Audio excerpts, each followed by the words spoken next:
महाराष्ट्र में एकनाथ शिंदे मुख्यमंत्री बने हैं और वहां देवेंद्र फडणवीस उप मुख्यमंत्री हैं। इनको अब कुछ ऐसे गरीबों ने प्रार्थना की है, रिक्वेस्ट की है कि जो लोग मकानों में रहते हैं और जिनकी बिल्डिंग जर्जर अवस्था में है, जैसे एक पत्राचाल घोटाला खुलकर सामने आया था कि गरीबों को नई बिल्डिंग बनाकर दी जाएगी, उस नाम पर उनको बिल्डिंग खाली करा ली गई थी ये कहकर के कि ये जो बिल्डिंग है ये गंभीर हालत में है और C1 कैटेगरी में है और इसको खाली कर दीजिए, आपको नए मकान मिलेंगे। लेकिन हुआ ये कि जिन लोगों ने मकान खाली किए उनको ना तो उनके मकान मिले, ना उनको किराया मिला और उनके हिस्से की जो जमीन थी, यानी जहां वो फ्लैट खड़े थे, उन बिल्डिंग को तोड़कर वो जमीन बिल्डरों को बेच दी। इसी तरह के घपले घोटाले महाराष्ट्र के अंदर हुए हैं। अब नए सिरे से इसकी सब जांच करने की मांग कर रहे हैं। और आपको ये बताऊं कि महाराष्ट्र, वो मुंबई में खास तौर पे ऐसे एरिए हैं जहां बहुमंजिली इमारतें हैं और उनकी हालत बहुत खराब है। और यदा कदा हम सुनते हैं कि जब भारी बारिश होती है उन दिनों में वो बिल्डिंग कई बार गिरी है और उनसे कई लोगों की मौत होती है। और ऐसे में सरकार ने वहां नियम बनाया और उन बिल्डिंगों की अलग अलग कैटेगरी चिन्हित की कि किस कैटेगरी में कोई बिल्डिंग आएगी और उसके आधार पर यह तय होगा कि इस बिल्डिंग का क्या किया जाएगा, कहीं रिपेयरिंग की जरूरत है या उस पूरी बिल्डिंग को गिराना जरूरी समझा जाएगा। तो आपको बता दें, वहां सबसे खतरनाक स्थिति में जो बिल्डिंग है, जिनकी हालत बहुत खराब है, जर्जर अवस्था में है, वहां डिपार्टमेंट ये तय करता है कि ये बिल्डिंग तो कभी भी गिर सकती है, उसको C1 कैटेगरी में रखा गया। और जो ऐसी स्थिति में है कि भारी बारिश के कारण गिर सकती है, लेकिन वहां भी अभी रिपेयरिंग से काम चल सकता है, उनको 2A कैटेगरी में रखा गया, 2B कैटेगरी बनाई गई और C3 कैटेगरी बनाई गई। ऐसे कैटेगरी अलग अलग बना दी। लेकिन यहां सबसे ज्यादा जो मार पड़ी है वो उन लोगों पर जिनको C1 कैटेगरी में रखा गया, यानी उनको ये कहा गया कि ये बिल्डिंग तो आपको खाली करनी ही पड़ेगी, क्योंकि जब बिल्डिंग बारिश में गिरेगी तो इससे लोगों की दुर्घटना में मौत हो सकती है। और ऐसी घटनाएं हमने दिल्ली समेत कई शहरों में देखी भी हैं। तो मुंबई, जो कि बहुत पुराना शहर है और वहां बहुमंजिले इमारतें जो है वो जर्जर अवस्था में हो चुकी हैं, अब उन लोगों को शिफ्ट किया जाता है। तो लोगों का कहना यह है कि जिन्होंने मोटी मोटी पगड़ी देकर, लाखों रुपए देकर वो फ्लैट कभी खरीदे थे, सरकार बारिश के पहले ये तय करती है और जो C1 कैटेगरी के फ्लैट हैं उनको जबरदस्ती खाली कराया जाता है, चाहे लोग किराए पे रह रहे हैं, चाहे वो उनका खुद का खरीदा हुआ है। उनकी बिजली और पानी काट दी जाती है क्योंकि लोग वहां से जाना नहीं चाहते। बहुत सारे लोगों की तो स्थिति ऐसी है कि वो कहीं शिफ्ट हो नहीं सकते, क्योंकि मुंबई में आप सब जानते हैं कि किराया बहुत ज़्यादा है। पूरा परिवार लेकर के कोई 2 कमरे के फ्लैट में रह रहा है और अगर उसको ये कह दिया जाए कि बरसात के पहले आप ये खाली करिए, कहीं दूसरी जगह शिफ्ट हो जाओ, एक तो नौकरी कहीं कोई करता है, कोई व्यापार करता है, उसमें दिक्कत है, दूसरा मोटा किराया देकर फिर वो फ्लैट उनको मिलेगा। और ये जो डिफरेंस है, ये सरकार वादा करती है कि आपको किराया भी दिया जाएगा, लेकिन यहां लोगों ने जो बताया है महाराष्ट्र के, वो ये कह रहे हैं कि जो अपने मकान खरीदते हैं लाखों रुपए देकर, पगड़ी देकर, जिन्होंने मकान फ्लैट खरीदे हैं, उनसे खाली करा दिया जाता है, लेकिन सरकार उनकी कोई मदद नहीं करती। दूसरी तरफ जो अवैध झुग्गियां हैं, जो BMC की जगह में बनी हुई हैं या जो कलेक्टर लैंड जिसको बोलते हैं, उनमें जो मकान बने हुए हैं जिनको अवैध कहते हैं, उन अवैध में जो रह रहे हैं, वो जो खाली जब करते हैं बरसात के पहले, सरकार उनको मदद करती है, उनको सबको किराया दिया जाता है। महाराष्ट्र की जनता का कहना यह है, उन गरीबों का कहना यह है कि जो बहुमंजिला इमारत में रह रहे हैं, जो कह रहे हैं कि हम वैध मकानों में रह रहे हैं, हमने मोटी पगड़ी देकर वो फ्लैट खरीदा है या उनमें हम किराएदार हैं और पिछले 20 साल 30 साल से हम किराया देकर उसमें रह रहे हैं, तो मकान मालिक कोई मदद क्यों करेगा? सरकार मदद करती नहीं है, क्योंकि सरकार ने झुग्गी झोंपड़ियों के लिए और अवैध रहने वाले लोगों के लिए तो कानून बनाया है, लेकिन ताज्जुब की बात यह है और आश्चर्य की बात यह है कि जो वैध कॉलोनियों में लोग रह रहे हैं, वैध मकानों के अंदर रह रहे हैं, जो बीएमसी को टैक्स देते हैं, जिनके पास बिजली पानी के वैध मीटर हैं, उन लोगों को सरकार कोई मदद नहीं करती। और ऐसे हजारों लोग हर साल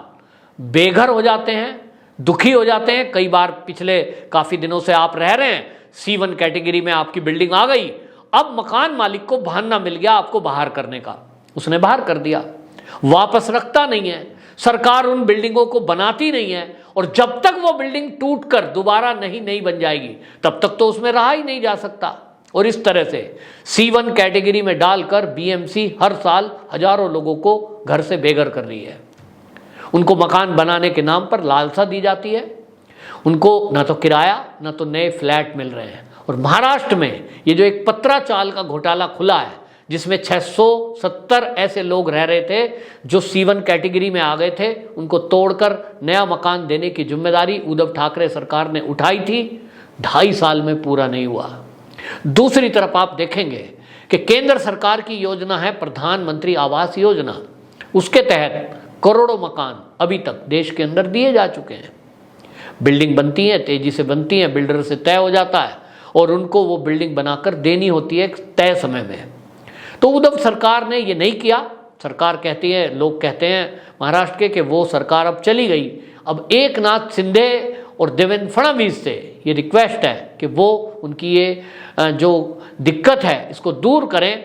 और जो जर्जर अवस्था में बिल्डिंग हैं उनमें जो लोग उनको छोड़कर गए हैं उनको किराया दिया जाए। पत्राचाल के लोग भी उस इंतजार में हैं कि कब एकनाथ शिंदे जी और देवेंद्र फडणवीस उस बात की घोषणा करेंगे कि जो उनको 2019 तक किराया मिल रहा था वो किराया दिया जाए, आज के रेट से दिया जाए, और उनको जल्दी से वो मकान कंप्लीट करके दिए जाएं।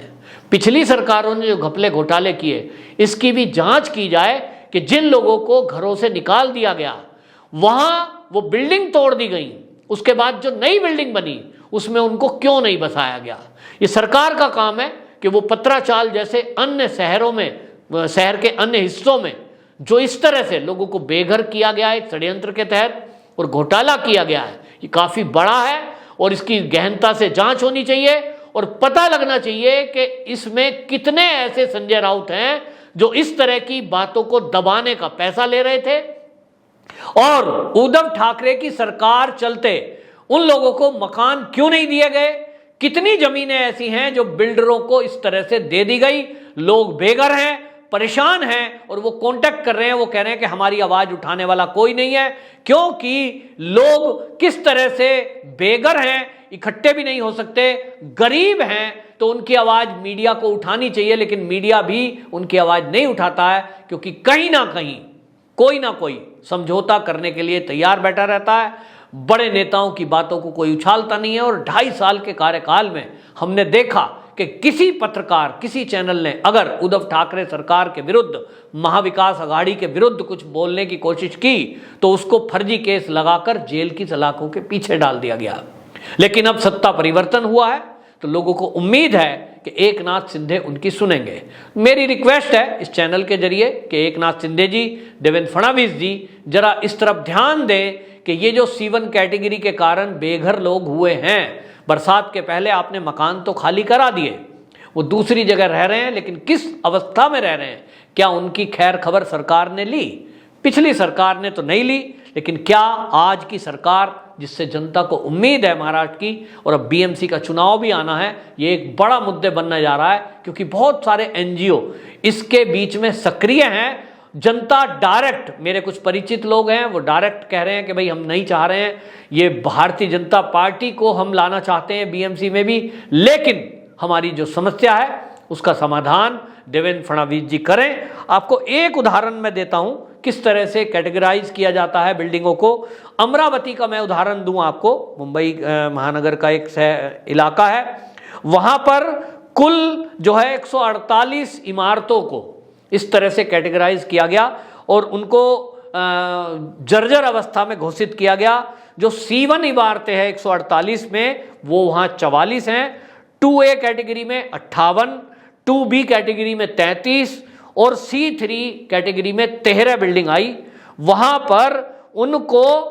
C1 कैटेगरी वालों का तो बिजली और पानी काट दिया गया अमरावती में, और ये कहा गया कि बरसात में कभी भी ये बिल्डिंग गिर सकती है। वास्तविकता है वो अवस्था बहुत खराब है वहाँ, और कभी भी बिल्डिंग गिर सकती है। लेकिन सवाल तो ये है